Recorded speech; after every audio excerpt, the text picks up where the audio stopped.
Les péchés qui nous assaillent sont ceux contre lesquels nous luttons continuellement et envers lesquels nous avons une faiblesse. C'est pourquoi nous aussi, puisque nous sommes environnés d'une si grande nuée de témoins, rejetons tout fardeau et le péché qui nous enveloppe si facilement et courons avec persévérance dans la carrière qui nous est ouverte. Hébreux 12, 1. Tout le monde a des péchés qui l'assaillent et contre lesquels il lutte constamment, qu'il s'agisse de commérage, de mensonges, de colère ou de convoitise. Les chrétiens ne deviennent pas automatiquement parfaits et sans péché lorsqu'ils sont sauvés. 1 Jean 1, 8. Si nous disons que nous n'avons pas de péché, nous nous trompons nous-mêmes et la vérité n'est pas en nous.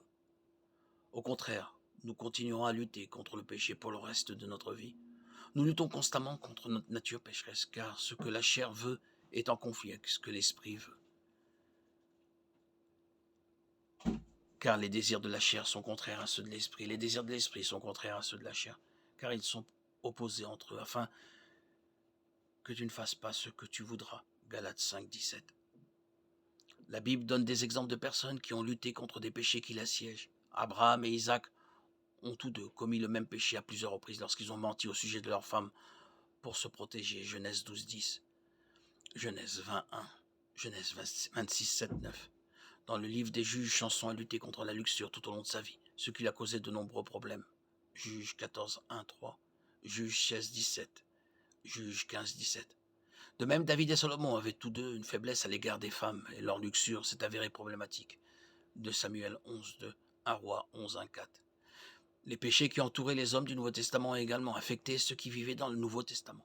L'apôtre Pierre a lutté contre la peur de l'homme, comme lorsqu'il a nié connaître Jésus à 3 reprises, Matthieu 26, 69, 75, et lorsqu'il s'est rangé du côté des Juifs à Antioche et a été confronté à Paul, Galates 2, 11, 14.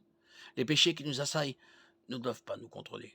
En Christ, nous avons été libérés de nos péchés et ne sommes plus esclaves du péché. Jean 8, 36. Nous sommes morts au péché. J'ai été crucifié avec Christ, et si je vis, ce n'est plus moi qui vis, c'est Christ qui vit en moi. Si je vis maintenant dans la chair, je vis dans la foi au Fils de Dieu, qui m'a aimé et qui s'est livré pour moi. Galates 2, 20. J'ai été crucifié avec le Christ.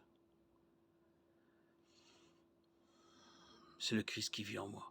Et si je vis maintenant dans la chair, je vis dans la foi au Fils de Dieu qui m'a aimé et qui s'est livré pour moi.